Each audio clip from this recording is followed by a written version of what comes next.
أنت من أين؟ الأعرابي يسأل الأصمعي: أنت من أين؟ قلت له: أنا من بلد يتلى فيها كتاب الله عز وجل. قال: وهل لله كلام يتلوه البشر؟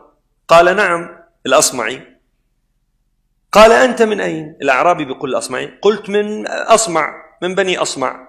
قال له: أتلو علي لشوف الآيات. فبدأ له بسورة الذاريات: والذاريات ذروة، وعم يسمع الأعرابي حتى وصل: وفي السماء رزقكم وما توعدون. تمام؟ وفي السماء رزقكم وما توعدون. طبعا العلماء قبل أن أذكر لكم فهم الأعرابي، والأصمعي إمام كبير بالعربية، قال: الله قرن رزقه بوعده، فكما أن الله لا يخلف وعده لا يخلف رزقه. إذا كان الله مخلفا في الوعد فهو مخلف في الرزق، حاشاه جل جلاله. وفي السماء رزقكم وما توعدون. الله يقول لك: إذا أنا وعدتك وأخلفت، أنا ما وعدتك وأخلفت، وبالتالي الرزق من جملة وعدي. فعندما عم يسمع الأعرابي، سمع وفي السماء رزقكم وما توعدون، فقال: حسبك، هذا كلام الله؟ قال: نعم. طول بالك، الله عم يحكي. قال: فقام إلى ناقته ونحرها، وأخذ يوزع على من ذهب من أدبر وجاء وكسر قوسه. الله عم يقول: وفي السماء رزقكم، لشو متمسكين بالدنيا؟ صح الكلام ولا لا؟ قال: هذا كلام الله؟ قال: نعم. قال: ذبح ناقته ووزعها. قال: ذهبت فلما جاءت السنة التي حججت بها مع الرشيد، وإذا بي أسمع صوتا خفيفا نحيلا من خلفي، فالتفت فإذا هو الأعرابي.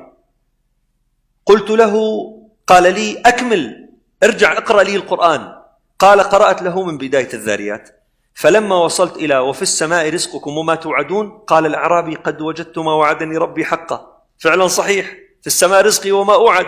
أكمل. قال: فقلت: فورب السماء، الله عم يحلف يا أخواننا للبشر، فورب السماء والأرض إنه لحق مثل ما أنكم تنطقون.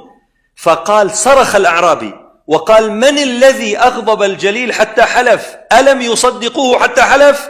قال: وخرجت معها روحه. قال الأصمعي: استصغرت نفسي، كيف لم أفهم ما فهمه الأعرابي؟ الله بيقول: والله أقسم بذاتي إن الرزق حق مثل ما أنكم تنطقون، هل تشكون في نطقكم؟ أنت بتشك أنك تحكي؟ فمن يشك في نطقه فليشك في رزقه، ومن لا يشك في نطقه لا يشك في رزقه. قال غضب الأعرابي، قال: من الذي أغضب الجليل حتى حلف؟ وفاضت روحه. شوفوا يا أخواننا، التأمل في القرآن الكريم أوصله آية واحدة: الله يقسم. يا رب، من أنا حتى تقسم لي؟ لا داعي أن تقسم لي، هيك باعتباري من الذي ألجأ الكريم حتى حلف.